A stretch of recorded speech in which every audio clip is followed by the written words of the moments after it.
So how do you guys feel about the good old-fashioned running toads? I don't know how fast they can run and what their horsepower is. They do have a horsepower, it's true, because it's the toads exactly the same ones that jade the horses. Um, I listen, I'm a little in love with this topic, and I think all three of us have been for quite a long time. And personally, I just think it's a good way to start us off with this really legendary method of self-initiation into witchcraft, coming to us from England. My Mhm. brain blank because I was thinking like self-initiation to witchcraft, self-initiation to hermetics, like a very high quality PNG of Franz Barden's face just flashed before my very eyes. My gone but not forgotten. Rest in peace, Barden. Fluid condensing toad oils and all that. Literally, yeah. God bless him. But yeah, I think this is such a good topic, and there's so many great anecdotes. I mean, even doing the research for this episode, I had to Mhm. like really pick through which ones I was going to keep because each book that I looked through had so many individual accounts of Toadmen doing all kinds of fun things. And I think my favorite, which we'll definitely get a chance to look at in a bit more detail later, is the Toadman who throws his hat at the door in order to open it. I'm in love with that anecdote. I Mhm. want to learn how to do that so badly. Just learn to pick locks, have toad bones sewn into my cap. It's Peaky Blinders as hell, yeah, with the instead of the razors and the brim be toad bones. I think that it would very it would very much complement your explorations of lock picking lawyer type magic. Oh Oh, gosh. Well, absolutely. there you have it, folks. You know what? Let's go to the music and talk about some toad bones.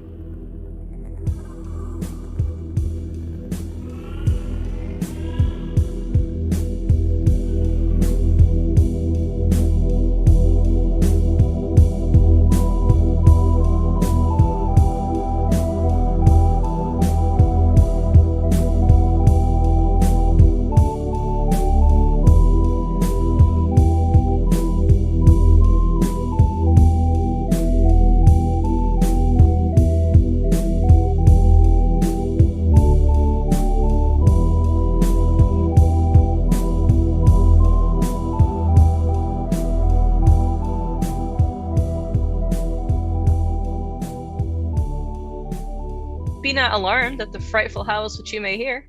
It's Sfinga Salt and B Key. And today, I think the B I'm going for with you is Bufo Key. An excellent B, Yeah. like Bufo Key. I thought Salt, there you was got. also Borax Key as well, right? Yeah, there you go. Yeah, I was gonna Oh say, yeah. what do you think? We got plenty of Bs for this one. I think for some episodes we're gonna have to really really stretch it. Bufo, Borax, yeah, because today we're Yeah. talking about Toadbone, right? Waters of the Moon, plenty of different names. I thought we'd start off the podcast immediately with an investigative or like research episode, Mhm. because Salt is our resident Englishman, but I want to take the lead on this one and explore a witchcraft initiation ritual that many of us have probably heard a lot about. Because I remember coming across the Toadman Rite ages ago, I think like right when I was at the end of high school, and I was going into this kind of English folklore. I was really interested in exploring witchcraft traditions outside of the Balkans, especially as I was interested in particularly like rural countryside type initiations that Mhm. mirrored a little bit more what I was used to closer to home. So not quite, the sort of high ceremonialism of Wicca or, the various other currents that came out of England, including Thelema, of course. And I happened upon Tobin, right, mostly by looking into the writings of George Edward Evans, who is a major figure that will dive into greatly into his story and how he came to access all this information and how much anyone interested in Tobin, right, is deeply indebted to his research. But I was wondering, how did you two first come across it? Because I feel like most people, if I bring up the subject with them and they've been around, the occult world, as it were, it's usually Andrew Chumbley's expositions on the matter. So how about you guys? So honestly, I couldn't really answer this question with precision. Hmm. I've never been a big Chumbley person, actually. I I knew about the toe bone before Chumbley, but the exact source I don't recall. Yeah, it's a strange situation there, but Mm. I just kind of heard it and kind of saw the attention it was getting, and yeah. It's probably a lot of cultural immersion for you too, because you've been studying like English folklore for, I mean, ever since you got into magic. It was always like the first thing on your mind really was looking into native English traditions, and specifically English too, right? You know, not just like Scottish and Irish, but like specifically looking into like you're very land spirit based. So before you moved in with me and came all the way here, I remember you were always like showing me all this research that you were doing into particularly like the county that you're from and so on. Yeah, which isn't always the easiest when you're from the southeast, you know. Yeah. Not the sexiest place for people who want to do anthropological and ethnography. Like, you know, they want to go up to Scotland, Mm, Wales, be like, hey, this has Celtic influences. And these mm. guys are just dirty Anglo-Saxons. We don't care about them.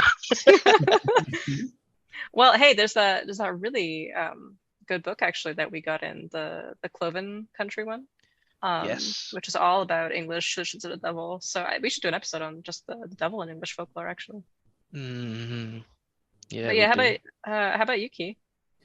Yeah, so the first place that I came across the Toadbone rite was its recording in some of the Hyatt materials. Mm, When he was going around the states interviewing people, it appears in folklore from Adams County, Illinois, as a preserved recording. So when I was digging around into folklore around where I'm from as well, it seems to have come across the ocean to the states and hmm. run up here too. That's awesome. You know, I haven't Mhm. actually seen that part from, I mean, that high material is just enormous, right? You know, Right. so that is absolutely cool that you made it all the way to Illinois. Yeah, Well, definitely. mm-hmm. And I think, you know, it's interesting that among the three of us, for none of us was it the case that like it was through Chumbley, but I would say that having spoken to quite a few people just in my close circles in terms of like how did you first hear about this? I'm preparing an episode and so on and so forth. You know, it was often Chumbley was like the first person cited, and it's no Mm. surprise, right? The Toadbone rite, you know, Waters in the Moon was hugely popularized in sort of the modern culture, plus, you know, through Zoanon, one Grimoire of a Golden Toad. Chumbley also wrote The Leaper Between, a historical study of the Toadbone amulet, its forms, functions, and praxis in popular magic, which is a small essay published as a chapbook by Three Hands Press. And, you know, it's not only did this get a lot of information out there, but Leaper Mhm. Between specifically looks at the enormous corpus of toad magic in general, as well as, you know, I guess you could say like different functions of its evolution and the patterns of the particular motifs in toad magic in Europe. And, you know, we'll get into it soon, but basically like it does synthesize a lot of the folklore out there. And so it's actually very accessible as a read Mhm.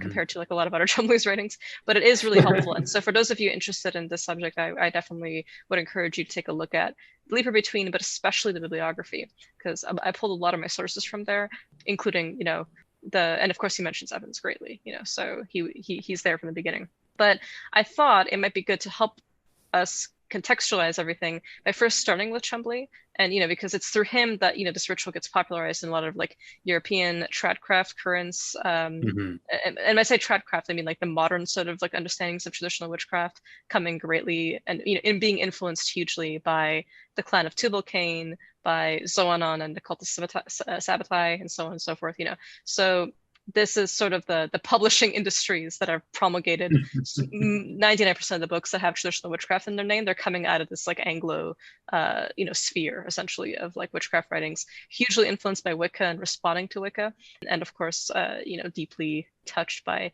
the legacy of so many of these authors who were in correspondence with each other and still are. So I thought we'll start with Chumbley, and then we're going to move on and talk about many other sources to the Society of the Horseman's Word, to, you know, toad magic in general, and some interesting like tidbits later on in terms of these exact initiation bits. So one, Grimoire of a Golden Toad was, in addition to actually being one of the first occult books that was like published in this like very limited edition, you know, super fancy, you know, deluxe editions, which kind of started a lot of the popularization of that method of publishing.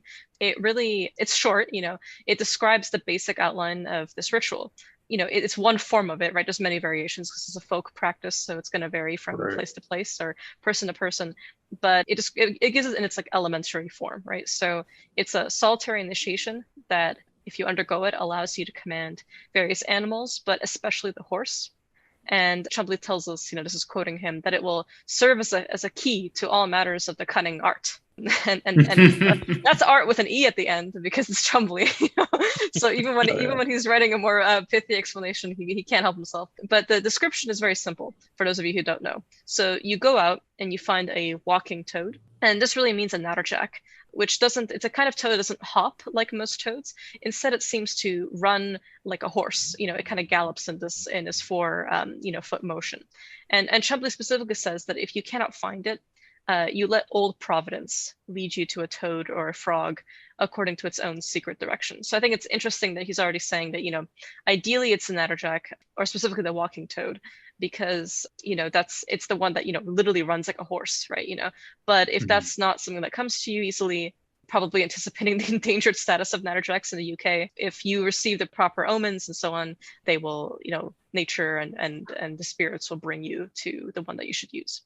Yeah, it's not an easy frog to find at all. I mean, I think down south where I was, there's a couple on the heathlands and a military base, but outside of that, it's mostly limited to dunes and heathlands. At least in the UK, I'm not sure about other countries. Not easy to find. Mm-hmm. And, just a quick note for those of you who are new to the concept of Toadmen ritual, really, I personally am of the conviction that it's the fact that it's a walking toad is really important because it mirrors the movements of the horse. And across the folklore, you'll see people referring specifically to it as not even necessarily a natterjack, but a walking toad. And there's many species of toads and frogs as well that walk as opposed to hop. They're in the minority for sure, but there are ones outside of the natterjack that are more common. So, just a little tip for all the would-be witches listening to this, would-be toad witches, I should say. So, once you have your toad, you impale it on a blackthorn, according to Chumbley's account. There's other accounts that we'll get into later. It doesn't have to be a blackthorn necessarily, but it is killed. And you should only do this when the way of sacrifice is, and I'm quoting one here, revealed by signs, dreams, and portents. Because otherwise the way is barren, and to proceed is to be cursed. So I think this is incredibly important to note, because nowhere in any of these accounts are people encouraged to just go out and do this. This is not meant to be a pointless animal sacrifice. The way can literally be blocked, and and even he says to proceed is to be cursed, right? If it's not if these like omens are not revealed. And what these omens are naturally vague, but if you revealed by signs, dreams, and portents, so sometimes the sign could literally be coming across the perfect toad, just on your path. But otherwise, it's this kind of permission from the spirits that the way forward to complete this ritual is open to you, and that you shouldn't even attempt this necessarily in any way or try and court this method to you if it's actually not already revealed to be a possibility for you. And I think this is just really important to highlight, because even researching accounts on the internet of people who have tried to do this, and so many people have noted that they just was like, oh, this is a cool way to become a witch, and they just tried it, and like everything went wrong. The bones weren't even on the anthill later on. They they experienced serious like maledictions and so on and so forth. So like definitely proceed only if this occurs to you. So once you have your slain toad, the body is placed on an anthill so that the ants strip the bones clean. And, Chumbley notes, much as Christ is given to feed and nourish people. And this is not the only time that the toad is linked to Jesus. There's actually plenty of Christian symbolism in the way that it dies. Some people say that you feel immense agony, for the toad, that you become linked with it. You experience, dreams of the ants eating you away, or dreams of being crucified and so on. So you're very much becoming, one with this toad. Ding, ding, ding, giving away a little bit of the Horseman Society word. It is indeed one. So I guess, the cat's out of the bag, or the toad's out of the bag on that one. Roll credits, at the end of the episode. Yeah, well, that is indeed, I wonder why, well, yeah, you're supposed to become one with the horse, one with the toad, and its power. But yeah, so you have, once the bones are clean, you take them and you place them somewhere safely and secretly. Some people would even like keep it in a box or something that's ventilated, so just so that, no animal moves them off the anthill. But, on the next full moon, you take them to a stream of flowing clear water, and you throw them where the moon's light is reflected. So if this is done correctly, it's said that a single bone will spin against the current with a horrible screeching sound. And this bone is the token of the ritual, and it must be seized, even though the entire world will try and keep you from it. So, the winds will howl, the trees will shake, the birds will protest. But if you are so fated as to succeed, says Chumbley, you will claim the charm, with with the hand of power. He says, I'm didn't know he was sorry, a I Marvel can't help fan. myself. I didn't know he was a Marvel fan, you know? Yeah, with Thanos glove, grabbing the toe bone. Well, listen, I can't handle it sometimes with Chumbley. I just the way he describes some of the stuff, he just has to sprinkle that, that little extra Chumbly mumbly power right into there. I love it personally. There's something funny to me about, like, yeah, the whole world is, freaking out at you, and all the spirits are trying to, like, persuade you not to do this as a way to, like, psych you out, but no, if you are fated to succeed, you will claim it with your hand of power. So now once you have it, you carry it in secret until next portion of the ritual. And this takes place, Chumbley says to us, when the moon is nigh waning in darkness. So you take the bone to a graveyard or a stable for 3 consecutive nights. You hold it tight and you pray for the powers of magic to be granted upon you. So on the 3rd night, the devil will approach and try and tempt you to release the bone. And he'll promise you all kinds of things in exchange for it, and even if you hold on to it for some time, he might even become enraged. So start threatening you, even straight up, like, duel you, until you guys draw blood from each other. Like how I refer to, like, the Toad Witch and the devil as you guys, until you guys draw blood from each other, right? So if he wins, all is lost. You can lose everything, your sight, your life, your eternal soul. You might even lose your hand of power. But like, I can't. I'm sorry. I the Thanos glove in my head right now is this guy is, like, fighting the devil in the horse stable. It's permanently etched into my mind. But but if you draw his blood, if you win, then the bone is yours. And now you can use it to ensorcel and compel men, beasts, and spirits alike. So you can even use it to call the devil at the crossroads at midnight, it is said that he will come to you in the form of a horse, and he'll answer you whatever questions that you have to ask. One of my favorite things about this account is that the vigil over the course of 3 nights takes place in the stable. Mhm. Because imagine being the horse throughout this process. Like, you're just hanging out with a guy. You're like, oh, hey, I know you. You bring me some oats and stuff sometime. And then all of a sudden, the devil's showing up, and you're getting into a fist fight in front of these horses. And it's like, oh my God, what is happening in here? I'm just trying to hang out. I'm just the horse. The horse goes up to his friends the next day, and he's like, yo, you cannot believe what just happened in my crib the other day. Yeah, so that's the rite as Chumbley gives it in one. And I think it's important to note, right, Toad and the Toadmen, and to some degree, is identified with Christ, even though, he's kind of like losing his soul to obtain the witchcraft power. But then the devil tempts you, right? Just as the devil tempted Christ. So I think it's a beautiful parallel, mythologically speaking, right?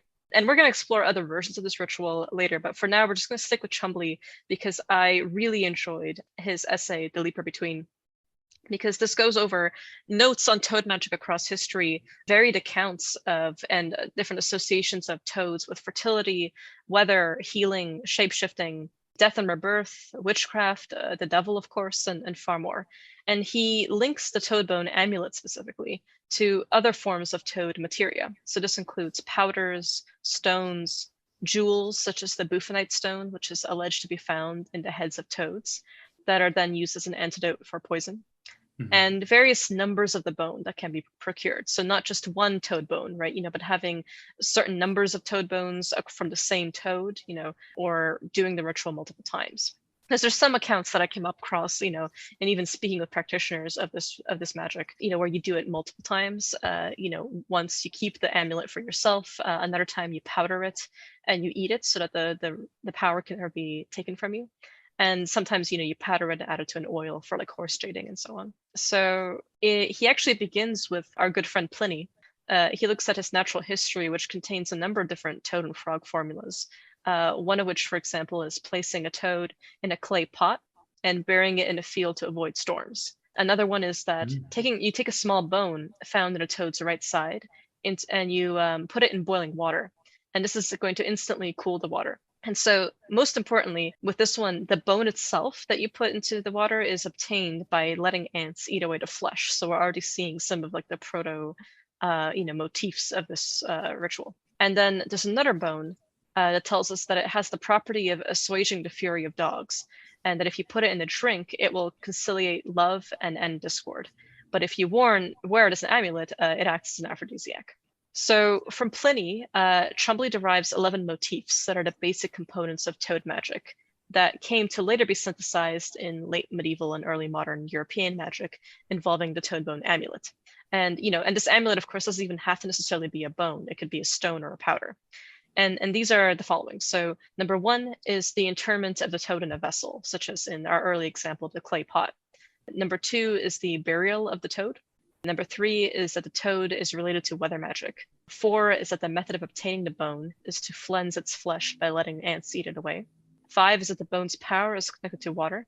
Six is that the bone's power goes against the quality of water, meaning that if it's hot, it'll turn it cold. This also, I think, relates to the way that it hisses and spins against the flow of the current when you throw them into a bone rite. Next is that the toe bone can be used to control various animals. That the bone can be put into drink, that it can be worn as an amulet is number 9. And number 10 is that it can be used to change relations between people. So for example, make people who love each other hate each other and vice versa. And finally, number 11 is silence. There's no words or incantations or prayers that accompany the amulet, its use, or its creation, which I just have to say I find kind of ironic. Because in one, Grimoire of a Golden Toad, right? It's like the first few pages are the description of the ritual as we kind of, went over it. And then the rest of it is incantations, prayers, and words that accompany the amulet, which I know it's Chumbley, so there has to be like a lot of very flowery poetry. But I just found that so funny that it's just like, it's like that meme where it's just like, oh, I opened up my wireless device and what's inside? It's wires. It's just, this is my wordless, incantationless, prayerless ritual. And all I see inside is words, incantations, and prayers. Well, to be fair, that's Chumbley, adding to it and giving his own kind of, what he felt inspired to write, given his experiences with the ritual. He's not actually saying that you have to go out and do this in this way. I just found that kind of cute because he literally acknowledges that silence is the 11th motif. But yeah, so, and then here, he also explores the notion of the hook and the shovel. So these are two different bones from the same toad, which can incite and restrain respectively. And they appear in their elementary forms in Pliny, but they're further developed in several Indian sources, which also describe how one bone can be used for love and the other to incite hatred, depending on if they floated or sank in the waters when they were cast. So in this case, it's not like the floating, hissing bone isn't the one that you necessarily grab. You can also look for one that sinks for the one that incites hatred. And so the amorous inciting bone is the hook. And this is the wishbone on the pelvic girdle, whereas the restraining bone, the shovel, is generally the suprascapula, so according to these sources. And then we also have in the Golden Bough, James Fraser, as well as in other Romany texts, this notion of using a charm, using the hook, actually, this bone, to charm a girl to love you by poking at her dress with it. Like, okay. And if you later come to tire of her, you can touch her with the shovel. And all affection for her will vanish. It's like that Doge meme where it's, go to hoarding jail, bonk. Yeah, it is go to hoarding jail with the toad shovel. Yeah, I think this is actually the real meaning behind Megan Thee Stallion's Cap and Hook, by the way. I think it's about the hook toe bone. I swear. Look up the lyrics. We can't read them on the show, but please look them up. the stallion, toad witchery, horse yes. trading, it all lines up. It all lines up. Yeah, literally Illuminati triangle. God, I hope so. I hope Megan's a toad witch. I'm just saying it kind of makes sense. If you poke someone with a shovel, a toad right out of a toad's shoulder bones, right? And they ask you, "What are you doing?" You tell them, "Oh, okay." Maybe not a practitioner, but you go straight home and then complain why no girls love you. There you have it, folks. And then, of course, we also have, going back to Chumbley briefly, so we have several other, authors. All of our favorites are here, really. Agrippa, Reginald Scott, Topsell's The Book of Living Creatures, and plenty of other witch trial accounts, really. There's a great one from Scott's Discovery that, specifically refers to this exact method, and it goes something like this. Frog's bones, the flesh beaten off round about with ants, whereof some will swim and some will sink. Those that sink, being hung up in a white linen cloth, engender love. If a man be touched therewith, hate is bred thereby. Scott claims that he sources this practice actually from popular magical usage, not from Pliny, which I think is really interesting because he's saying that, by the time the discovery of witchcraft is being written, this ritual is really already there, present in its basic shape, which is, obviously not quite, it'll come to be even more developed by the time we get to the Society of the Horseman's word and so on. But I think it's quite cool that, he's saying it's not from Pliny. It's actually from what's happening in his lifetime. Mm-hmm. So later accounts, as we gear up to enter the age of our Toadmen, is we see this increasing reference to toads as witches familiars. So Chumbley cites Owen Davies's A People Bewitched, Witchcraft and Magic in 19th Century Somerset, where there's a self-initiation ritual very familiar to most of us now, which is feeding a stolen Eucharist to a toad. And this toad is sometimes considered to be a devil and sometimes not. But that's one that, I think we've all kind of heard about plenty of times. It's like leaving mass with a stolen Eucharist and giving it to the first toad that you see. And sometimes, accompanied by like circumambulating the church. So Chumbley describes, doing his own independent, essentially ethnographic research in the Nevern area. And he claims to have found, he says, at least one family still strongly associated with what he calls the witching powers. And this is actually the same region of Wales in which Margaret Murray alleged to have been informed of a reputed witch family that was still in use of this particular ritual, of the toad initiation ritual. So in addition to some considerations on toad doctors and other classes of cunning men associated with or versed in using toad materia, as well as a few notes on the ways in which these attributes appear in Albertus Magnus's Book of Secrets, Hyatt's work on hoodoo, as Key first learned about this from, and Charles Lallande's Gypsy Sorcery and Fortune Telling. He really goes over a pretty broad corpus of material in a short amount of time, giving you plenty of good resources to dig into afterwards. So up until now, which is roughly the halfway point in the paper, Chumbley has been essentially setting the scene for us for this use of the toad bone in the traditions of the British Isles, in its form as he recounts it in 1, as well as, of course, in its use by the Society of the Horseman's word, which is, we're going to greatly explore in the latter part of this episode. So the next part of the paper, this sort of article that's published as a chapbook, is really on this array of phenomena. And it goes into some depth on the procurement of toad bone and its many forms. I won't go into each and every example because this is like I said, like a pretty short work. So I really encourage everyone to go out and read it. But there are a few examples I think are really worth covering for the sake of this episode. One of us comes to us from Haggard's book, I Walked by Night, being the life and history of the king of the Norfolk poachers. And it goes like this. There was one charm, she told me, of which was practiced when anyone wanted to get command over their fellow creatures. Those that wished to cast a spell must search until they found a walking toad. It was a toad with a yellow ring round its neck. I've never seen one of them, but I have been told they could be found in some parts of the country. When they found the toad, they must put it in a perforated box and bury it in a black ant's nest. When the ants have eaten away all the flesh from the bones, it must be taken up, and the person casting the spell must carry the bones to the edge of a running stream at midnight of St. Mark's night, throw them in the water. All will sink but one single bone, and that bone will swim upstream. When they've taken out the bone, the devil would give them the power of witchcraft, and they could use that power over both man and animal. So it's interesting here that St. Mark's is appearing again because it's quite a regular staple in English folklore. Children being born on that day having spiritual sight, or witches walking around churches on St. Mark's Eve to swear fealty to the devil annually. Like, it's a very interesting time. And I think as well here, the reference to witchcraft and diabolism is quite explicit, which is fascinating. Yeah, absolutely. Even Chumbley actually says that it's really important with this account to note that it's the power of witchcraft specifically being named as what is what is being given, right? So it's not another form of magical power, not some other kind of cunning. And, and of course you wrestle the power from the devil and you win it as one's prize. With English folklore, much of like witchcraft in general is always associated with typically diabolism. It's much rarer to see people self-identify that way in England compared to much of continental Europe. So it's one of the reasons this is such an exciting topic, really.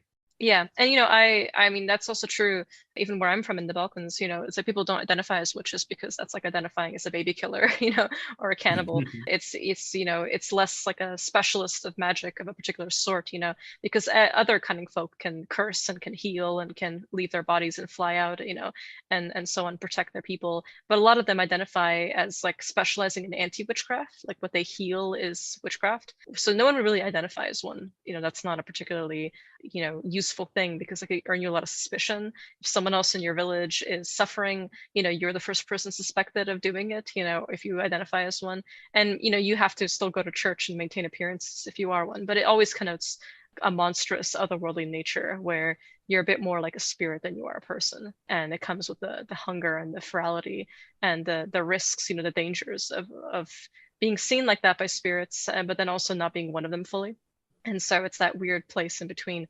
I think this is really important to note because this is a pretty brutal, sacrifice of a toad that is meant to, I think, much like the ants do to its bones, it's meant to cleanse you of certain characteristics and imbue you with others. And we'll see plenty of that coming up. There are also several more accounts like this given, and some use the toad bone particularly. So Chumbley quotes an issue of folklore record in which a man was charged of assault, and he excused himself by saying that actually the woman that he assaulted was a witch who had enchanted him by using a walking toad, this being, of course, the natterjack. So that's his excuse, it was just like, well, she was a witch, actually, and she had me ensorcelled, which is bold. But that it also goes to show that, you could, the witch is definitely at the end of the finger, to paraphrase Peter Gray. You have this understanding that there's, it's an accusation, right?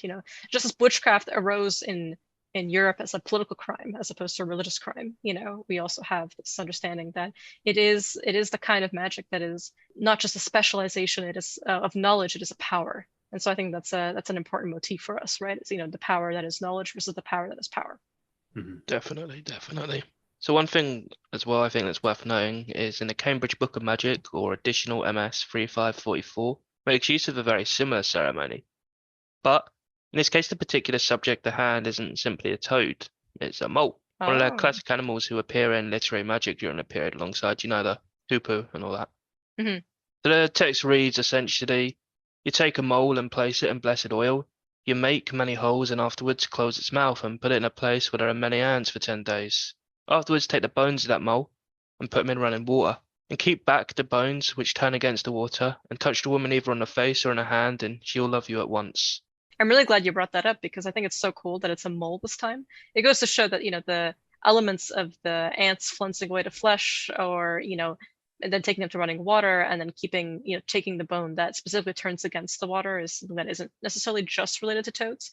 Surely, it spreads into other kinds of animals typically associated with like magic and command over beasts and so on. Yeah, I think it's interesting as well. The and much like the Reginald Scott quote, I think it kind of shows that this was done for a pretty good period of time before the sources we've come to know today were about, which really makes this.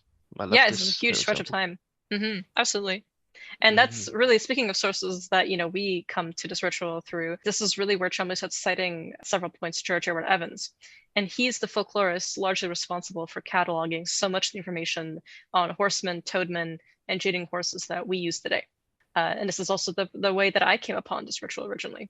So one of the many examples coming to us from Evans is that of the bone being used as a way to charm warts. So this is a positive power, right? Typically associated with cunning men and healers, in contrast with this, diabolical witchcraft associations of this ritual. We also saw earlier, not just this, but also ensorceling men and beasts, including correcting adulterous husbands and so on. So we get plenty of those examples here coming from Evans' work. And he comes hugely into play in the final portion of the paper, which concerns itself with the rites of horsemen in particular, and the ways in which various individuals pursued the initiation rite of the Toadmen in order to learn the mysteries of controlling and jading horses. But for now, let's quickly mention a little bit more about Evans. He fascinates me deeply on a personal level because he was essentially an independent ethnographer of oral lore, or as he called it very beautifully, spoken history, which I think is just a phenomenal term because it really recognizes that for so much of human history, as well as the majority of, history in general, that is how we pass knowledge on to others, right? It was not through literature, it was oral history. So I think this is a great term, really, just to kind of remember for us, especially because so many of us are so focused on this kind of like very scholastic mindset upon learning magic, is that the real way that you would learn it for the most part was talking to the people who had done this or who remembered people who did this and so on. So Evans throughout the 50s went around much of rural England and taped interviews with blacksmiths, with plowmen, drovers, and shepherds, traveling extensively with the aim of recording and preserving as much information as he could on traditional rural ways of life. So that includes oral wisdom, folk tales, and basically any tidbits around festivals and ways of life that he could collect. His tape recorded interviews formed the basis of many of his voluminous books, and his dedication to recording this kind of history earned him honorary doctorates from the universities of Essex and Kiel, as well as a pretty prestigious tutorship for the extramural department of the University of Cambridge. One of his crowning achievements was convincing others of the importance of recording this kind of folklore and history, persuading others to do the same, and he became a founding member of the Oral History Society, with his tape recordings being featured on the BBC Third programme. Across many of his books, for which this episode I'm citing primarily Ask the Fellows to Cut the Hay, Horsepower and Magic, and The Horse and the Furrow, he's continually dealing with this subject of his enduring fascination, which is horse magic. So it's specifically these two abilities. One is called Jading, which is the ability to make a horse stand still as though bewitched or paralyzed. And the other is drawing, which is when you call a horse to you and it obeys. So typically, both of these things involve an acute herbal knowledge of blends, oils, and salves, which manipulate the horse's fairly legendary sense of smell. And this was essentially a trade secret passed on from masters to apprentices.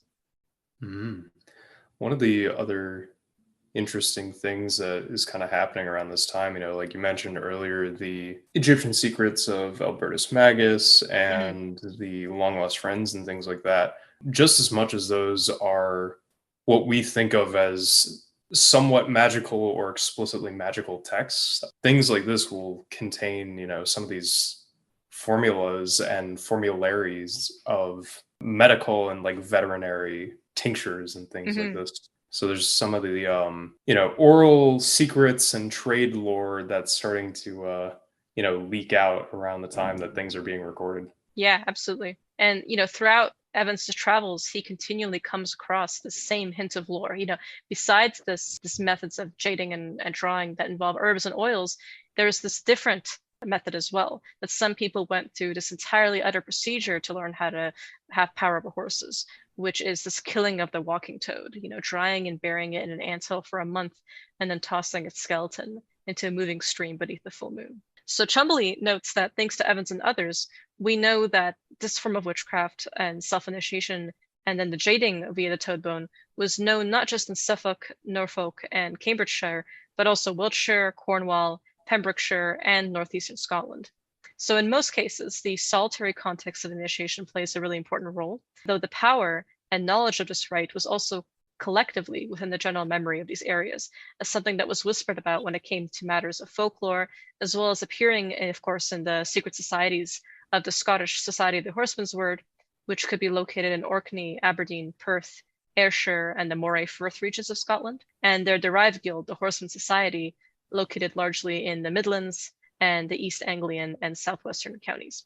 So Chumbley makes an important point here that while he says knowledge of the bone ritual occurs within the guild context of horsemanry, it also appears that the term Toadman marked off a practitioner as a member of a distinct category of horsemen, possibly in a similar way to the manner in which a toad bone using wise woman was categorized as having power in a specific way.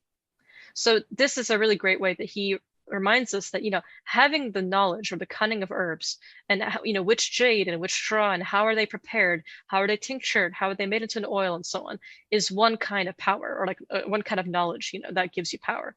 But there's also a power that just kind of exists for its own sake, which, is granted by this Toadman, right? And I think this also relates to notions of cunning folk versus witches, that we've kind of touched on before. So from Evans, we also have accounts which range from the bone itself being dressed in various oils, which allow it to control horses, as well as much more explicit diabolic connotations of obtaining a particular power from the devil over beasts. So he gives us, he says that Evans kind of gives us the impression that the knowledge and the use of this ritual is largely confined to members of these trades. So from plowmen to horse groomers to blacksmiths and so on, as well as their initiatory secret societies.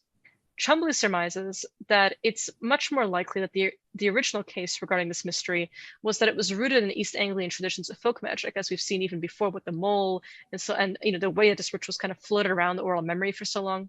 And then the emergence of these guilds and societies of horsemanry after 1875 came to later centralize this knowledge and locate them to their trade-specific context. So then the emphasis on the bone within the context of the Society of the Horseman's Word and so on really comes to us from the nature of Evans's work as the primary source of information available for the last several decades. Though recently, of course, many more sources have also been continually uncovered, older roots to this tradition, as Chumbley himself has attempted to do, and they have also been examined and kind of fleshed out the nature of this ritual. So in The Pattern Under the Plough, by Evans, which Chumbley quotes in the Leaper Between, there is a really great and detailed account given by a man named Albert Love, which great name, by the way. He's a horseman from Norfolk. So he notably calls the ritual the Water of the Moon, right? So hence this recurring motif of this being the title, especially as Chumbley makes it more popular. And this is just a great account. So here is Salt with a quote. The toads that we use for this are actually in the Yarmouth area in and around Fritton. We get these toads alive and bring them home, and they have a ring around the neck, and what they call walking toads. Bring them home, kill them, and put them on a whitethorn bush. They're there for 24 hours till they dry. Then we bury the toad in an anthill, and it's there for a full month till the moon is at the full. Then you get it out, and it's only a skeleton. You take it down to a running stream when the moon is at the full, and you watch it carefully, particularly not to take your eyes off it. And there's a certain bone, a little crotch bone it is, and it leaves the rest of the skeleton and floats uphill against the stream. When you take that out the stream, you take it home, you bake it, powder it, and put it in a box, and use oils with it the same as you do for the milch. While you're watching these bones in the water, you must on no consideration take your eyes off it, and if you do, you lose all your power. Because that's where you get your power from for messing about with horses, just keeping your eyes on that particular bone. But when you're watching it, and those bones are parting, you can hear all the trees and all the noises that you can imagine, even as if buildings were falling down or a traction engine is running over you. But you still mustn't take your eyes off, because that's where you lose your power. Of course, noises must be something to do with the devil's work in the middle of the night. And there's Albert Love. Albert Love, the Toadman. Albert Love. Sounds like a late night radio host. Yeah, it takes me back to my roots of being that very late night radio host. Oh my god, I remember when that was your job. How the times have changed. Oh yeah. Still got that great voice though for radio. Still the devil's work in the middle of the night, you know? Indeed. At many times, I think it's good to note here that the horseman's use of the bone wasn't just associated with the devil, but also with madness and premature death. So the bone has a kind of diabolic infamy in its reputation. Chumbley tells us that the term Toadman was often associated with witches, or was seen as a kind of witch by the people Evans interviewed, inherently having this diabolical power. But it also has these negative effects, which we're going to touch on very shortly. But with regards to the term Toadman as a collective, it seems that sources, regarding Toadmen, that it was not generally used to denote a special kind of ranking among initiated horsemen who are members of the same sort of union or order to distinguish them from others. Rather, it was more used to loosely group together solitary users of the bone. So we actually have an account from a horseman from Wiltshire that says that, it was the toad bone ritual which initiated him into horsemanry, in terms of being able to jade horses. But then he underwent a separate initiation into the Horseman's Society, which made him a part of that particular group. So it was not mandatory to do this to enter these secret societies. Rather, it was simply that some people went to this length in order to learn how to have control over horses independently of the society. That's one of the points that I really like about this ritual, is that it's the power that exists for power's sake. And out of that, you can generate a profession when you would have nothing else, and that nothing including the knowledge that grants power. So that can get you the recognition of your contemporaries who simultaneously have this thing going on and being like, oh, wait, this guy can do the thing to the horses. All right, get him over here. Give him a job. Absolutely. That said, though, there is some evidence of an organized connection between Toadmen that I thought you guys would find especially fascinating. The case that Chumbley cites is from the same Nevern in Wales, rather. And it's here that he says that there was a cromlech used by Toadmen in the plural as a site for their meetings. And I just found it to be like the coolest thing ever. I was like, so people who individually underwent this ritual were said to meet at this place for like meetings plural, right? So that just makes me think of like, what were they doing? Toadman things. Like maybe they found out about each other. The legends spread and they contacted each other. Kind of reminds me of the people who Benandanti out of like Friuli in Italy, or Zduhaci and the Vetrovneci and so on from Serbia and Croatia and Montenegro and all the former Yugoslavia. Is you have these people who leave their bodies because they're born in the call, and then sometimes like they meet each other in spirit form and they've never met in person. And then later on, they like hang out in person. They're like, "Oh, I remember you. Like, I met you on the mountain when we were like flying out and battling these like, witches or these spirits of bad weather." And so like it makes you wonder, like, how do they know of each other? Obviously rumors spread, people get scared of witchcraft, and everything comes by. It's like, oh, that's the guy who knows how to jade horses. He must be a toadman. But it's just really cool that like there was this alleged meetings happening in this place between multiple toadmen. Like your toad coven Toad meeting coven. on the toad brocken to kiss the toad devil, Yeah. So- Hashtag Toad Church. It's a fascinating contrast as well to the solitary nature of actually taking the bone, right? Mhm. Like the ritual itself there's no mention of anyone else involved. In fact, that's probably contrary to the spirit of the rite, right? Yeah, But absolutely. You don't want anyone watching you do this. yeah, but at the same time, it's clear that there was a bit of, I think community might be a strong word here, but there were people out and about, network, I guess would be the appropriate term here. And it's kind of interesting, the idea of magical networking in the 19th century, Yeah, absolutely. Even just the idea that the legend will spread. This ritual is already in people's minds. People are already aware that of stories of it being done. So certainly, if you see someone who's supernaturally good with horses, like you might assume they did it, even if they never confessed to doing it. I would say that if it isn't clear already, the leaper between is the text is very well researched and is a great summary of a lot of the Toadbone scholarship out there, and has a pretty extensive bibliography. But before we leave this book behind and move on to some other sources, I want to leave off with one more example that Chumbley cites, which is that of a Suffolk blacksmith named Hector Moore. And he is the only self-confessed toadman to ever give a first-hand testimony in audio form. And this took place in an interview that he gave for the BBC World Service in 1980, in which his interviewer reads out the ritual procedure for the Toadman ritual from Saville's 1878 The Horseman's Receipt Book, which Key will read here. To make a horse lay down, you get some gray toads, and you hang them on the whitethorn bush till they're dead. Then you lay them into an anthill, and then you put them in the stream. Dry them, beat them into a powder, then touch a horse on the shoulder to jade him, and on the rump to draw him. So here we have that dual function of both drawing and repelling horses with the same powder. It's not two different bones, and this gets the same one. So the interviewer, after reading out this account of what that ritual might look like, he asks Hector Moore directly, have you ever done this? And is surprised when he confesses, yes, he has. And he gives additional information. He says, that's not all there is to the ritual. The bones must be cast into the river on the full moon. Then there's this one bone that will hiss and flow upstream.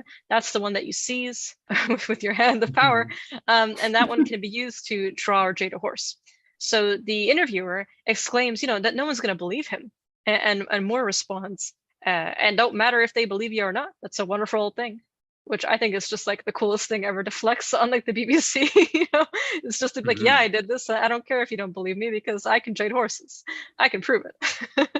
It's also a massive flex to just be like, here's how you become a witch, just to everyone listening, Just like, yeah, you can just replicate it, do it, meet up at Toad Church.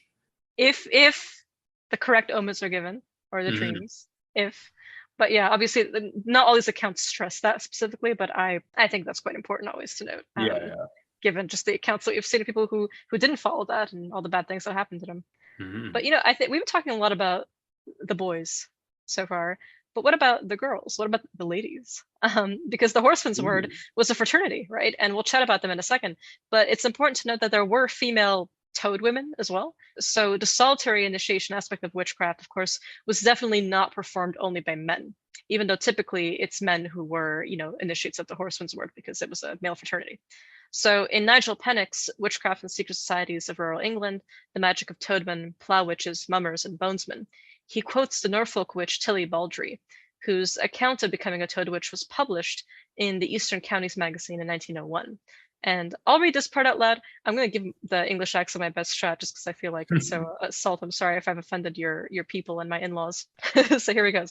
You catch a hopping toad and you carry it in your bosom until it has rotted away to the backbone. Then you take it out and hold it over running water at midnight till the devil comes to you and pulls you over the water. Like, make sure you don't pronounce the T in the middle of vowels. Listen. This is the account that I had the biggest like meltdown over, because I'm like, putting the toad on an anthill, I got you, right? I'm right here with you. I understand the ants are going to cleanse that flesh. There'll be nothing left. It's so easy to throw them. But putting it in your bosom, it's horrifying. Horrifying. I can guarantee from one lady to another. I can guarantee she did not do this way. She might have kept it in her cleavage for 1 day, okay? Maybe 2 if she's being bold. But for it to rot away into bones, it would take a year, right? Minimum. And there's just no way. All I'm saying is she put on the anthill, okay? I'm sorry, Tilly. I believe you, okay? I believe you did this. I don't believe you kept it in your bosom for that long. God, I'm sorry. Like, this is no, I'm not here for that. But you know what? You know what I'm here for? Tilly herself, because she was also, if Hector Moore was a bit of a Chad for saying that on live TV, she was a Sigma female because she not only had many tales going on about her witchcraft and how legendary, really renowned she was for it, but she was also reputed for successfully killing her husband's mistress with witchcraft. Imagine cheating on a witch. like what is wrong with you? Is he? No, not the wisest man indeed. But she apparently straight up nuked his mistress with a curse. Inspiring the film November later on. Yeah. Completely different tradition, but completely different country. Yeah, the Baltics. Yeah. Listen, I love that film. We should definitely do an episode on it. There's something about being like, I want this man, but he's in love with, another woman, and then the witch that is, consoling her is like, take this spear and chuck it at her. It's like not like, oh, charm him with magic, oh, come to him all sexy wearing these oils. No, it's just like, shoot a spear through that girl's heart. So that is witchcraft, okay? Like, no, ladies and gentlemen, that is actual tradcraft. Very pragmatic. Very pragmatic. So we mentioned before, the toad men and women often experience a lot of doom and anxiety, which is not uncommon for witches, across initiatory traditions. Evans gives us an account of a toadman who was so afraid when his own horse came to his bedside at night, and he woke up and sees his horse making full-on eye contact with him, and he's like, no. He told his wife he's going to go crazy because of the bone's power, and he had to get rid of it somehow. So he dug a hole, he put the bone in a tin, he filled it with milk and vinegar, curdling it, obviously, making it all stinky, and he buried it and never looked back. And apparently, this was enough to nullify it, because when he had done this, he never again felt that same anxiety and fear. But at the same time, his horses never obeyed him the same way again either. I mean, it's an easier method than some of the German folklore for cancelling a deal with the devil, but... Oh god, yeah. I wonder how that went for him. His horses never obeying him again. Well, never quite the same way again. Yeah, I think they still remember him being in the stable and actually beating the devil over the head to get the bone. Yeah, okay, we got to be weary of this guy. But, yeah, we got to be a little careful. We saw him literally fist fight the devil. This guy's a little crazy, and now he's being driven crazy. There you have it. Other toadmen, speaking of craziness, said they were driven mad, or that they entered extreme bouts of melancholy and depression. In some cases, some were said to have committed suicide, or that they were directly slain by a black ghost before the opportunity even came. And at the same time, while those skills are legendary, there was even a saying in Finland that no door is ever closed to a toadman. They were also, greatly feared. So here's that story we mentioned at the beginning. A Finland farmer named Arthur Randall wrote in his memoirs that there was a toadman that he worked with in 1911 who was a head horseman, and he was able to make locked doors open just by throwing his cap at them. So this is our Peaky Blinders moment. This is your guy, Key, okay? Like the lock-picking lawyer toadman. He's just rolling up being like, this is the lock-picking toadman. Today we are going to be picking through some toad bones to find the right one. Nothing on 1. Okay, the hook's on number 2 and the door is open. This has been the lock-picking lawyer. Oh God, please learn to do this. Yeah, I have to now. Goes with my namesake, we'll figure it out. We'll figure it out.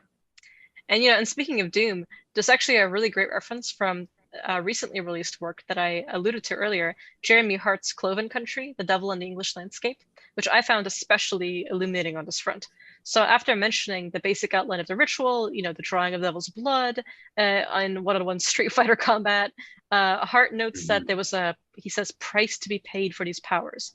And he says, although the toadman might be respected, he was never envied, for after his initiation, he could not rest. So, disturbed sleep becomes a part of this. I guess, because my brain is poisoned by video games, I think of it like in Skyrim, when you become a werewolf, you can no longer feel rested even if you sleep for hours. So it's a common witchcraft motif. And here, Hart in this book gives a great example of a toadman at Fort Gate near Ely. And it's said that he would sit and drink here in the evenings, silent and aloof, but no one would ever offer to walk back with him past Wicked Fen for this reason.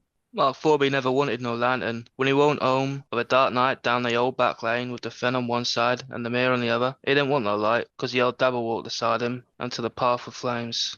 That is so great. The old devil walked beside him and lit the path with flames. Like, that's so cool. I'm sorry. Just the idea that like no one wanted to walk home with him or offer him like a ride because he didn't need a light, he didn't need a lantern, right? The devil walked side by side with him and lit his path forward with like all these nice little will-o'-the-wisps. Mm-hmm. I think that's just, it's spooky. It's something, it's very Halloween-like in some ways. It's also something that you'd want to avoid, obviously, because people are saying, like this sells your soul to the devil, you become a complete social outcast. Three of us are obviously very enamored with this, but I think it's important to take note of the dreadfulness of this ritual seriously, because, as in all manners of witchcraft and spiritual monstrosities, right, this is a grave practice, and Hart, tells us about some of the consequences of this. There's this man he notes who was interested in becoming a toadman, and when he mentioned his own father pulled a gun down from above the mantelpiece and threatened to shoot him, because this was essentially, declaring the intention of selling your soul to become in league with the devil. So, when your good Christian son is like, I want to do this ritual, like you might even shoot him. So it's something like that was enough to get him to consider Abraham and Isaac-ing him. So it's pretty great. He quotes an account from G.W. Pattison's Adult Education and Folklore article in the Folklore Journal, in which one toadman says, I daren't tell my own son. What I know goes to the churchyard with me. These accents that you're doing are killing me. I love it though. Yeah, it's there you have it. This of course echoes the oath, I think, in the Society of the Horseman's Word, which we're going to actually give one of them in full later, which is about not telling any relative, even your wife and kids. So naturally, as many of our authors and sources have observed, however, it's not actually that hard to get some of these toadmen to open up about their initiations, especially once you get a few drinks in them at the pub and they feel inclined to, titillate and thrill the others there with their tales. And, on the note of revealing secrets about the art, let's go back to Arthur Randall real quick. This is the farmer from Fenland that we mentioned. He gives us this incredible account of a horseman literally just flexing his powers in front of him.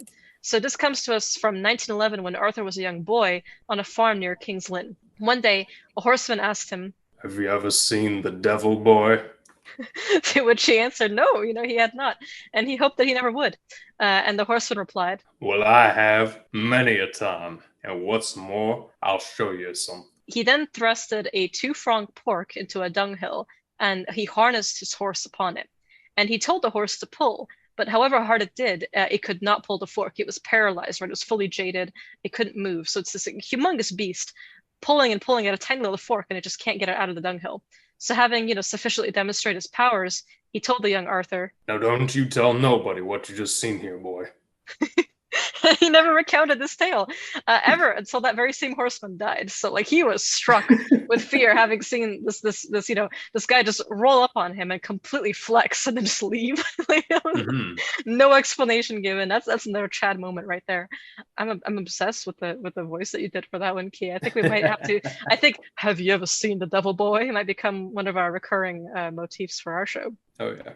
Pennock Nigel Pennock surmises that the have you ever seen the devil might have been a horseman's fraternity recognition, kind of like a Masonic, phrase that you tell someone and they have to give you a response back. And since Arthur Randall wasn't initiated and he didn't know or recognize that this was a fraternity greeting, that it flew over his head. And the reason he thinks this might be the case is because one response to being asked, who told you to come to the meeting, in the context of the Society of the Horseman's Word is just the devil, which is just so cool, I think. Like I really like that as a potential, like almost like Masonic back and forth. It's also got some interesting implications for the meetup of the Toadmen on the earlier point, where if they're all flying out and meeting the devil, it's like, hey, who's that guy? Yeah, exactly. So a fun fact actually that Pennock shares in the same book is that there's this East Anglian dialect word which means bewitching or cursing somebody called tudding, which essentially means putting the toad on someone, like to jade or charm them like a horseman does his horse. So you get phrases like, that animal's tudded, or some of us will be tudded before morning with respect to encountering witches, or even that someone put the toad on him. Kind of like how in various aspects of root work and hoodoo you hear like of putting the root on someone. So East Anglians, who are known by the nickname Tuddy, are always treated with a great amount of respect and fear. I really recommend Pennock's book for looking into much more than just the Horseman, but also the Millers and the Miller's Word Society. By the way, the Miller's Word was art, not art with an E, sorry, Chumbley, as well as, mummers, plough witches, and far more in terms of rural customs in the UK. So it's really great, great read. I wanted to go now, however, a little bit into the Society of the Horseman's Word, since no discussion of Toadmen is really complete without it. It's worth noting that in some instances of the Toadmen ritual, we have this additional component which takes place after the bone is seized, right?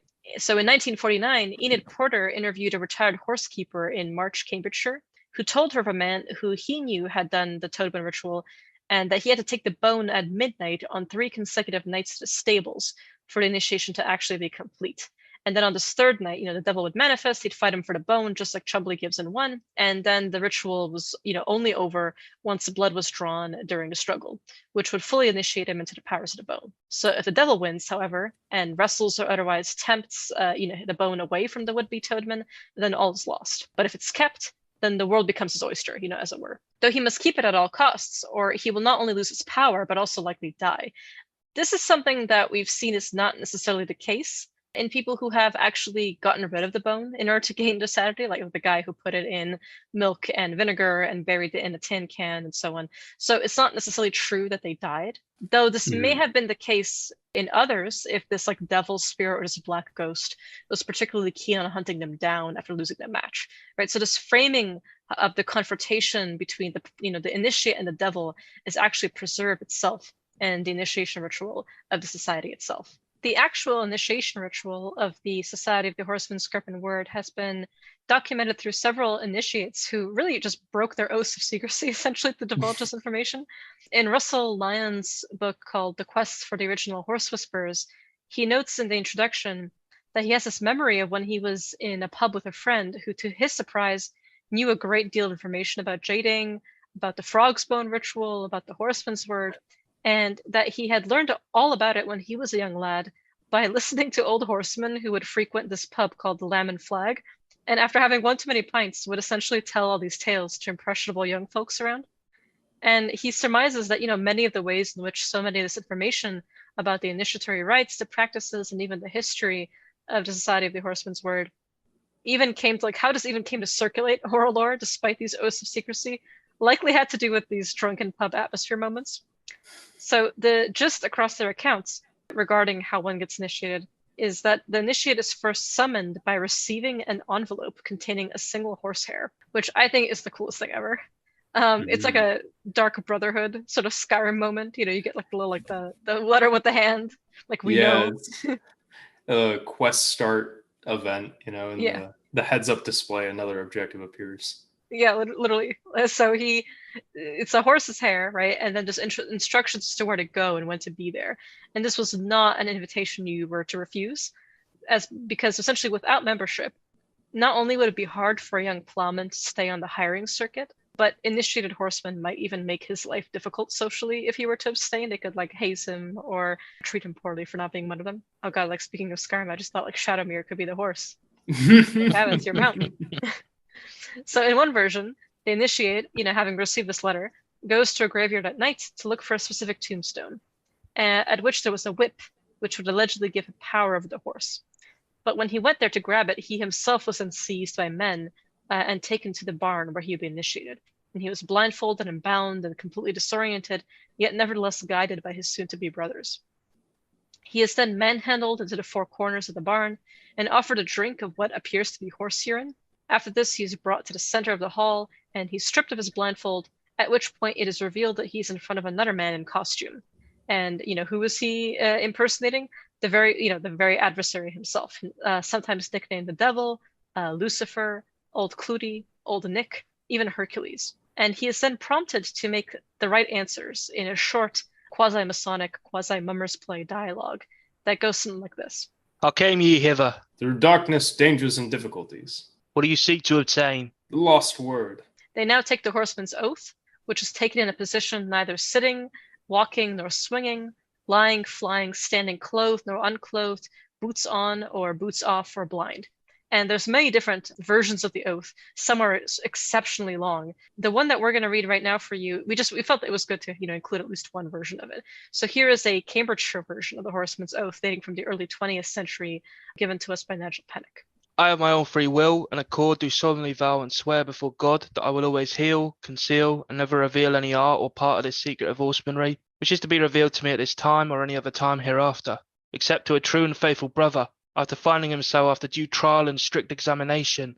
Furthermore, I vow and I swear, I will not give it or see it given to a fool, nor to a madman, nor to a drunkard, nor to anyone in drink, nor to anyone who would abuse or badly use his own or his master's horse. Furthermore, I vow and I swear that I will not give it nor see it given to a tradesman except into a blacksmith or a farrier or to a worker of horses. Furthermore, I vow and I swear that I will not give it nor see it given to anyone under 18 or above 45 years of age without the sum of £1 sterling or anything of the same value being placed upon the table, as I do at this time before three lawful sworn brethren after trial and examination finding them to be so.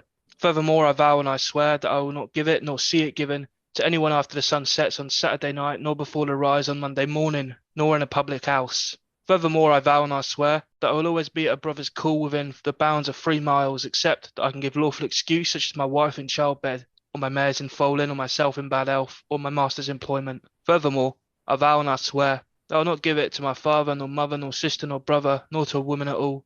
Furthermore, I vow and I swear that I will not write it, nor indite it, paint it, nor print it, carve nor engrave it, in the valleys or on the hillside, on rock nor gravel, sand nor snow, silver nor gold, brass nor copper, iron nor steel, woolen or silk, nor anything movable or immovable, under the great canopy of heaven, or so much wave a single letter of it in the air, whereby the secrets of horsemanry might be revealed. And if I fail under any of these obligations that I go under at this time, or at any time hereafter, I ask to my heart's wish and desire that my throat might be cut from ear to ear with a horseman's knife, my body torn to pieces between 2 wild horses and blown by the 4 winds of heaven to the utmost parts of the earth, my heart torn from my left breast, and its blood wrung out, and buried in the sands of the seashore where the tide ebbs and flows thrice every night and day, that my remembrance may be no longer held among true and faithful brethren. So help me God to keep this solemn obligation. This is such a great oath because not only does it have that sort of very folk magical oral charm quality to, sand or snow, silver nor gold, brass nor copper, and so on and so forth, nothing movable or immovable. It sounds like a conjuration to a spirit, except, you're kind of conjuring yourself essentially to not actually break the oath. But it also anticipates the very mechanism by which we know so much disinformation, including the oath itself, which is probably through, giving it to a drunkard or anyone in drink. Which is, so many of these accounts, literally it says, like, how did you come to notice, to the ethnographer or to the collector of these stories? It's like, well, I was at a pub and this guy started like popping off about essentially his, initiation. I find the references to the master as well quite interesting. It shows the trade nature of this and how, it's employment. It's part of networking and essentially a proto-union, right? Yeah, I mean, it's worth noting that there are many of these secret societies which were actually like proto-unions among tradesmen or early trades guilds. So, the Society of the Horsemen and the Miller Society were some of the most secretive, with the latter being actually far more so, actually. Like the Millers Societies banned any work with non-Millers for its members and strictly allowed only Millers to join. Yeah, I mean, they had a pretty bad reputation throughout early modern Europe, and whether this was a trait recounted in sources or a well-deserved reputation, ultimately, they were associated with various forms of exploitation, scamming their share of flour and the like. So I like to imagine any such society to be a little bit rowdy. Yeah. And, as we saw in our oath, right, no girls allowed. These are much like, how you can see with the Toadman ritual, women did do it, right? You could become a Toad witch. It's a woman. And these are trade societies that were run by men as fraternities because these were the jobs that they had as their livelihoods, So this is not something you would share with, your wife or your children or your parents. And interestingly, the society itself, does have its own sort of like folklore coming to us about really like the names of the first mare and stallion, for example, being Bell and Star, due to these symbols being on their brows. And this, of course, links them to Polaris, the plow constellation, and the 7 stars within, being the 7 nails of the horseshoe. So in some accounts, for example, the first master of Bell was Cain, or his own descendant Tubal-Cain. So, that loops us back into those awesome, delicious, serpent witch Mhm. bloodline, stories of Cain lineages that are so prevalent across Europe in traditional witchcraft accounts. And, as Freemasons and such joined these guilds, they brought with them their own lore, aspects of Masonic ritual, regalia, grips, passwords, and so on.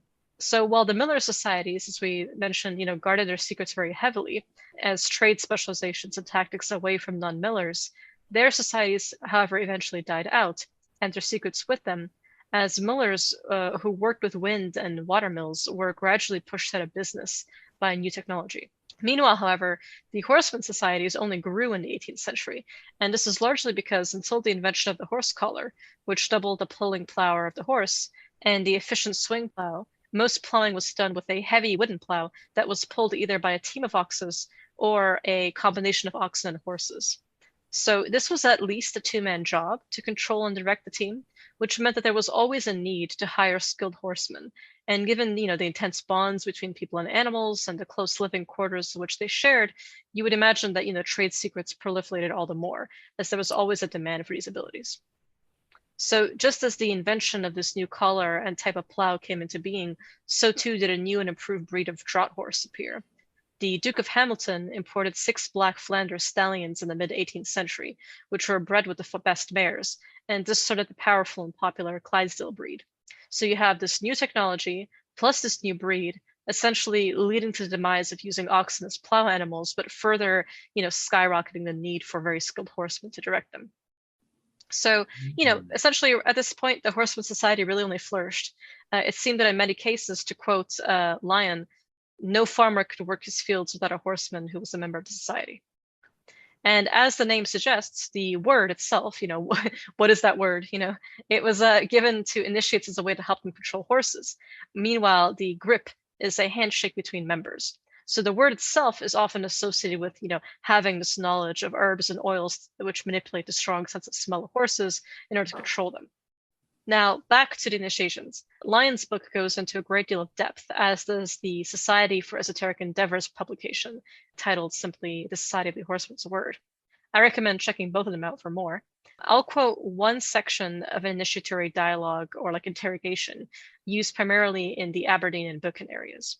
What out ye to come? The devil. Which way did you come? By the hooks and crooks of the road. By which licks did you come? By the stars and the licks of the moon. And how high is your stable door? As high as tack the collar and hames. Where were you made a horseman? In the horseman's hall, where the sun never shone, the wind never blew, a cock never crew, and the feet of a maiden never trode. Again, huge overlap with oral charms, right? The sun never shone, the wind never blew, the cock never crew. That is a common recurring motif across Europe in terms of, oral charms of saying where certain things are located. I also love that, when the officiant asks, which way did you come?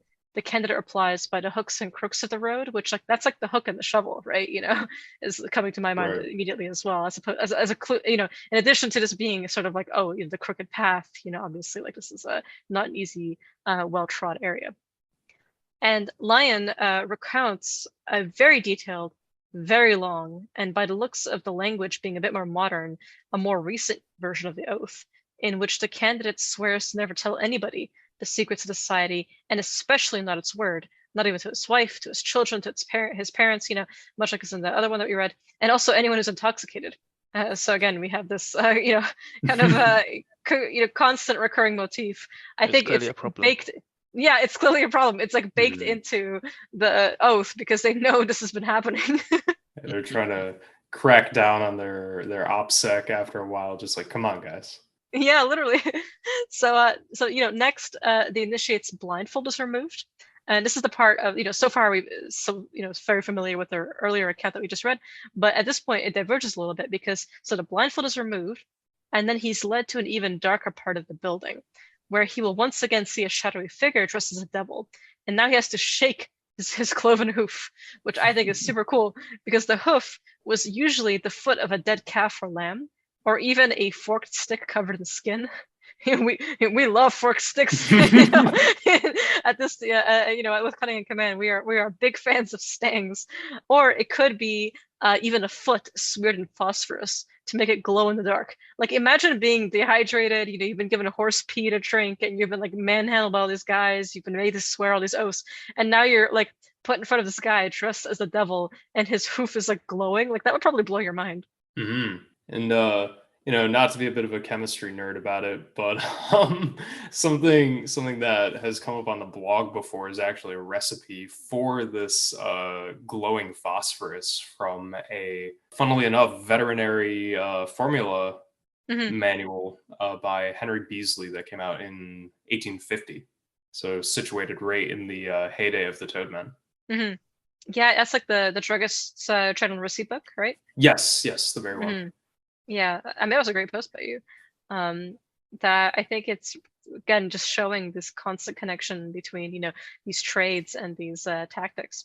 So finally, the most senior horseman present would at last whisper the word into the ear of the initiate. And then everyone would have more whiskey and more bread. And finally, the last toast was given, which is as follows. And of course, this is one that Chumbley cites in 1 as well. Here's to the horse with 4 white feet, the chestnut mane and tail, a star on his face and a spot on his breast, and his master's name was Cain. His master's name was Cain indeed. Deckard Cain. Deckard Cain. I can't help myself. It's Diablo 2 and 3. Rest in peace, Deckard Cain. You were a real one. Yeah, I think that's a great one. Obviously, it immediately recalls, Star being the first stallion whose master was Cain indeed. And that's just such a great toast. I feel like we should incorporate that or something to like our dinners or something. It's freak everyone out. It would definitely be fun, especially if we don't tell them in advance. Yeah, exactly. Leave them as confused as the kid who remained silent his entire life upon seeing a horse stunned. Yeah, and then only told us the story after he died. So speaking of the horseman's word, what is that word? I said before, no surprise, there's more than one word, and it wasn't literally the word or even the short phrases that it could be that granted the power, right?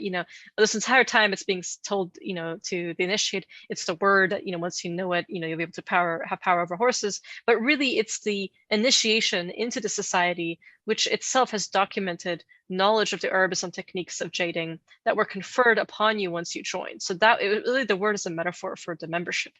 And this would, of course, be later contextualized, often the day after the initiation proper, when the young man would be pulled aside by an older horseman to fill him in on the nature of what he had experienced the night before. Kenning, the pen name of horseman Ken Davidson, provides us with an account of what was said to one youth after his initiation, namely that the other lads who went before him represented the 12 labors of Hercules, as well as the 7 deadly sins. And then all the initiated members were given secret names from Greek mythology. So for example, if your name was like Jack or Tam or Willie, you might from now on be known as Gabriel, Selene, or Perseus. So the word and the grip, right? The grip consists of one initiate extending both hands with the thumbs up as if holding a plow. And then the other responds by grasping his hands with both his thumbs down as if yoking. And then the word is both as one, sometimes abbreviated just as one, such as, in the case of Chumbley's book. And in other circumstances, the letters were reversed to become Eno, like E-N-O. And this was, of course, to signify the unity and empathy between man and horse. For me, I always think of in terms of the actual Toadman ritual. It's the unity between you and the toad, and the unity between the toad and the horse, because it runs like the horse. And of course, this also links initiates to centaurs of Greek mythology, given this interest in Hercules and his labors. I really have to just emphasize how cool Russell Lyon's book is, because not only does it go into a lot of the socio-historical and the class backgrounds of these societies, but it also gives us these, many of the recipes really used, like the folk applications of herbs and trees in Jading and drawing, detailed accounts of the ways that horsemen tested each other. So we have like these little dialogues. There's so many of them preserved in this book, where people use them to test if these were truly members of these societies, as well as these long Masonic exchange dialogues and far more. So it's a great book, The Quest for the Original Horse Whisperers, to get into this kind of material. I really enjoyed researching this as our first episode. I think it touches on, he's interested in alchemy and biochemistry, Salt's background from England, and our mutual endeavors, the three of us, in witchcraft. So I wanted to pass it off to you guys and ask, what are some of your thoughts? This was kind of like an episode that I took, command over. I did the research for it, and some episodes are going to be like that. Some will be more mutual discussions. But I was curious as to what you guys thought. What are your perspectives on some of this new material that came out from the Toba Rite? So I think the social dynamic of the Horseman's word is really interesting in particular. Folk magic is all about culture. If it isn't part of a certain culture, it's not really folk, right? Because what are folk and our folk magic?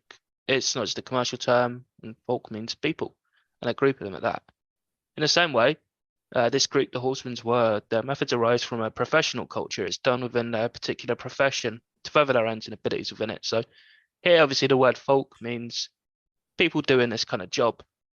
And I think the relationship between magic and professional life is very evident historically, whether the millions of folk tales about blacksmiths and the devil or Egyptian scribes.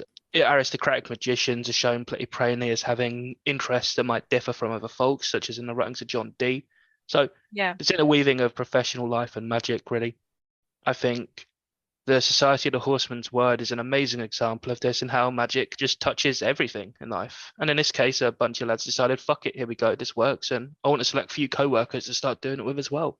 Right, yeah. And it's a little mad when you think about it in the modern day, right? Imagine busting a toad in the office and saying to your co-worker, hey, bro, you got a sec. I want to show you something cool. Have you ever seen a devil boy? Exactly. Yeah, I'm obsessed with that account because he just came to this kid and flexed on him, but he also maybe was testing him if, Appendix is right to see if he's also initiated, and maybe even just to kind of wink, nudge him and be like, hey, there's a ritual you can do beyond knowing these plants, that gets you the same result. Which is interesting because there's obviously a huge crossover too, right? It's the toad bone itself was powdered and added to jading oils. So it's not just one or the other necessarily. But I like that you touched on, this notion of the relationship between magic and professional life. So you mentioned Egyptian scribes dedicated to Thoth or Jehudi, right? Blacksmiths and having this relationship with the devil. I always think back to everyone is really interested in folk magic, and rightly so, but we always have to ask who is the folk, as you pointed out, right? Because if you're practicing a magic that only you do, which is totally fine because your spirit's taught it to you, it's idiosyncratic to your initiations or whatever, that's great, but it's not folk magic if no one else is doing it. It's not in sort of the culture of where you live, not related to land, certainly in terms of there are other people who have done this, and also I think that you can practice an individual folk magic from a culture away from that culture, certainly. As an immigrant to the West, I certainly know all about that. It's more that there needs to be a deeper context to what's happening, and it should be recognized by that culture also. It should be something that is you're not a Toadman, for example, but maybe you hear of this ritual and you're aware of it. So when someone shows up with this kind of initiation, if you don't know it, maybe a relative knows it. There's something in the air where this is already contextualized. And I think that's really, really essential. Because you get a lot of people being like, here's my folk magic grimoire. And it's just stuff that they essentially they produced and then other people start using, and maybe a tradition forms that way. But there's nothing wrong with receiving magic directly from spirits. Certainly that's how all these things started out. It's just more to say that is it really folk if no one else is doing it? It can be inspired by folk magic, it can be inspired by folk traditions, but I think there's an important difference between something being inspired from a culture versus actually coming from that culture. And it doesn't make one better than the other, or if it's effective, it's effective. That's all that matters at the end of the day. We're magicians who are practical, even as witches, we just want to make sure it works. But I think this is a really important point to make. Yeah, definitely. Folk isn't necessarily better. There's some recipes where it's like, hey, drink this, it's going to turn to arsenic in your stomach. Yeah. But I think it's valuable to kind of have that distinction between stuff because, I think most practitioners today have a lot of stuff that is inspired by folk magic, and that's great. Myself have stuff like that. But I think recognizing that distinction is very helpful in a lot of ways in determining how are you coming to learn this and keeping an eye on, how well it meshes, I guess, with your particular cultural background and so on. Yeah, and the land spirits in which you are on. How do you make those translations? This is always an important thing for me, right? It's living in a completely different country across the ocean. It's well, how, do I handle the trees and the plants that don't grow here? What are their corollaries? Like, which will my spirits respond to? And finding that out has been exceptionally helpful, especially as well as, of course, veteran the ancestors that live and die on this land far before my family ever moved. And speaking of which, of kind of my perspective, I can't help myself. I have to bring it back to dragons, which I'm kind of known for being the person who works primarily with dragon spirits from Eastern Europe.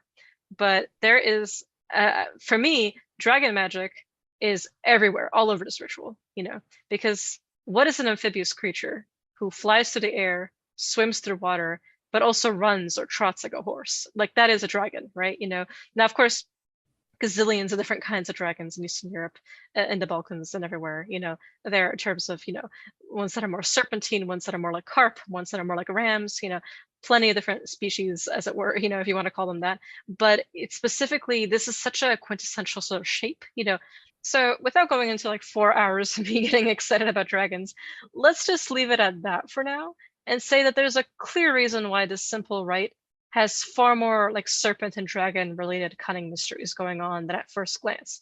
It identifies you with a dying toad, it transforms you into a kind of kin with it.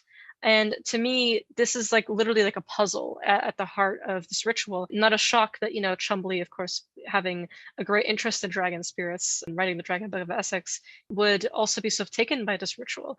And I think that really, like, even though it doesn't say this explicitly, like the whole serpent nature of witchcraft and the serpent traditions of the red blood and so on across so much of European magic, I think is really here, right, as this way of self-initiating into magic. Mm-hmm.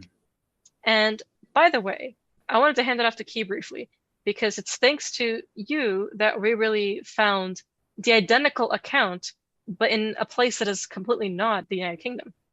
So there's this wonderful gentleman named Erith Herger who has a YouTube channel and a Patreon. Please go check him out. He touches mostly on Norse mythology and Scandinavian folklore. He does a lot of great analyses as to like the actual history behind these myths, as well as, the folklore of the Scandinavian countries. But he has this one video which is called like my first contact, with witchcraft.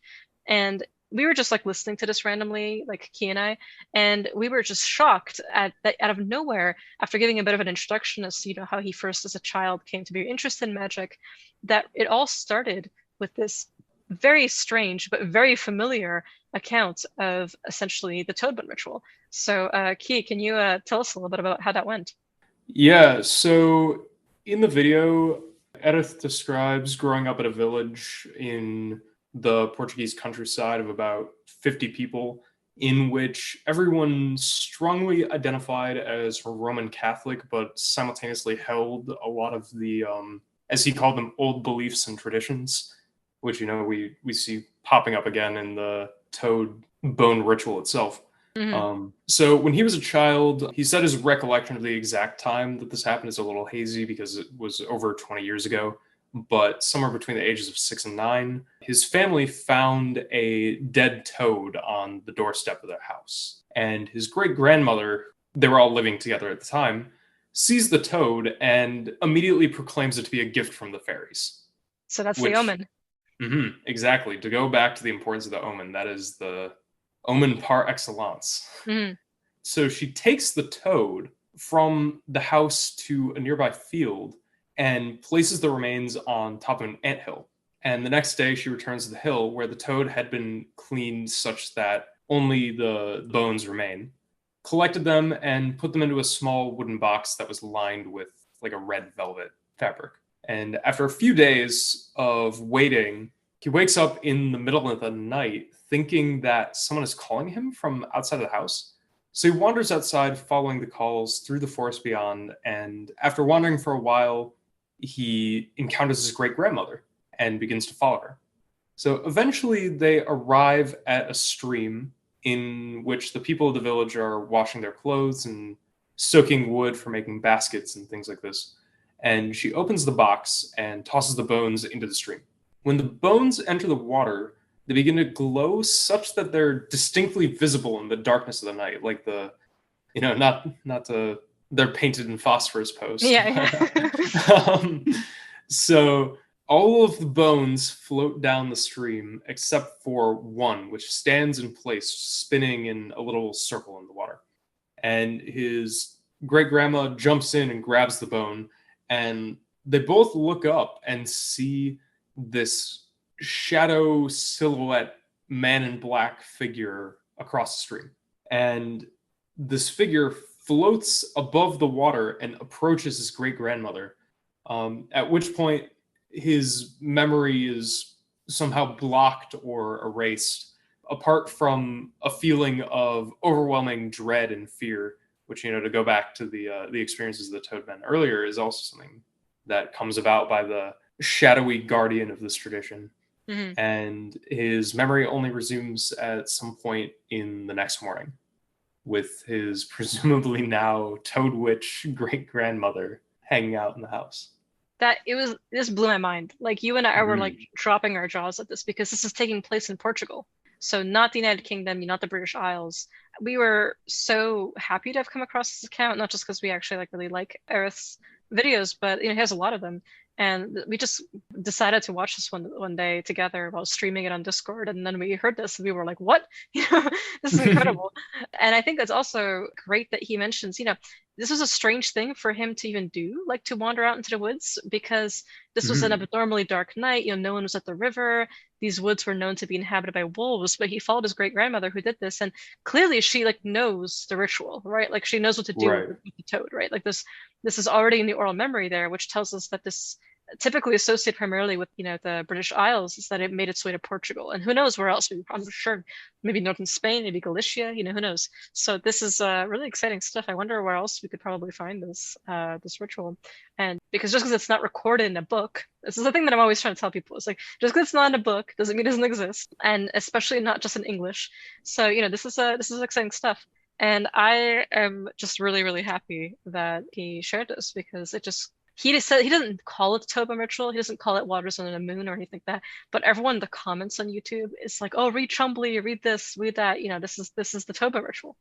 And speaking of videos on YouTube, we were asking a few friends, like, oh, how did you come across this ritual originally? And most people said Chumbley, And then we also asked our friend Jackson Walker from House of Ophidius. So that's HAUS of Ophidius.com, if he had heard of this ritual. And I was thinking, maybe, he'll also say Chumbley or something like that, or maybe like a different book. But he said it was actually a BBC One children's television serial that came out in 1978 called The Moon Stallion. You can find the whole thing on YouTube. There's like a 2.5 hour long, I think, compilation on YouTube of all the episodes back to back. So you can watch the whole thing if you'd like. And there's also a video just called The Toad Ritual, which is a clip from this show. Now, the main plot involves a horse warlock known as Toadman, of course, like Toadman, right? But with just an O, who literally performs this ritual in the series. So there's a girl who's blind who comes to the countryside, and she, the main antagonist is this Toadman. They come across a toad skeleton on an anthill, and they're all shocked, and they're like, oh my God, it's been stripped clean of its flesh, and then they hide as they see Toadman walk in. He picks up the bones, which, reveals to the children that he knew where they were and that he was the one who put them there. And then he throws them into the river. This is actually not happening at night nor on the full moon in the show, presumably so they could film a bit more easily. But, he withdraws one bone, and that is his token. And it's revealed later on, ultimately, he's trying to harness and tame the power of the Moon Stallion, which is a messenger of the goddess Diana, using this bone, because he wishes to become the goddess's consort.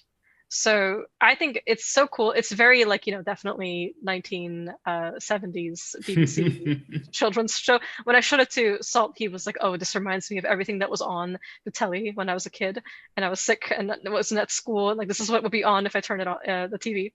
But yeah, it's all on YouTube. So please look it up, the Moon Stallion or just the Toad Ritual. It won't, and just look for it, and it's a little clip where this occurs. It's really cute, actually, and I think it lends itself nicely to complement the research that we underwent for this episode. So there you have it. That's a little bit on the Toad Ritual, and horse trading, and all that good stuff. Oh yeah, we actually, before we close, we need our Akashic record of the episode. That's the We thing that we're do, going to be yeah. doing. Yeah, it's like what is the music that we listen to? Because I'm like, when I compile notes, I always like turn on my Spotify, and so we thought like, okay, we're going to have an Akashic record of the episode for what we were actually listening to that related to this. So for me, it was Birth of the Toad King by Tales Under the Hey. Oak. That's a German dungeon synth group, and I love my dungeon synth. So that's my Toadman track of the day. And my Toadman music of the day is not quite Toad, but still walking. Is "Welcome to the Void" is the song by the band Kings of Frog Island. God, I love that band. That is like a Welcome to the Void is like peak music to listen to when like you're like staring at the car. And like you Yeah, just imagine, definitely. yeah, you just imagine everything's black and white and you're the main character of reality. Very Which you can be. sludgy. You definitely can be. Yeah, you can be if you did a Toadman ritual. If you have the omen. Yeah, you can. The world is your oyster. You can throw your hat at doors and they will come unlocked at your beck and call. Your horse will be in your bedroom when you wake up staring at you. Making like fourth wall breaking eye contact with you in your dreams. Yeah. I know what you did in the barn. I saw you in the stables. I saw you sock the devil in the eye with your hand of power. There you have it. Man. Well, thank you for joining us. That's been Toadman. So stick around for more folktales, magical adventures, and all sorts of fun hijinks that we'll be getting up to. So with that said, I'll leave it to Key to give us our dismissal. All right, today's license to depart is not technically a license to depart, but is no less effective as one, which is from the Conjuration of the Four Elements by Eliphas Levi. Oh, hell yeah. All right, hit us with it. All right. Angel with dead eyes, obey or flow away with this holy water. Winged bull, labor or return to earth. If thou art not willing, I will prick thee with this sword. Chained eagle, obey this sign or withdraw before this breath. Moving serpent, crawl at my feet or be tormented by the sacred fire and be dissipated with the perfumes I burn therein. Let water return to water. Let a fire burn. Let air circulate and let earth fall upon the earth. By virtue of the pentagram, which is the morning star, and in the name of the tetragram, which is written in the center of the cross of light. Amen, amen, amen.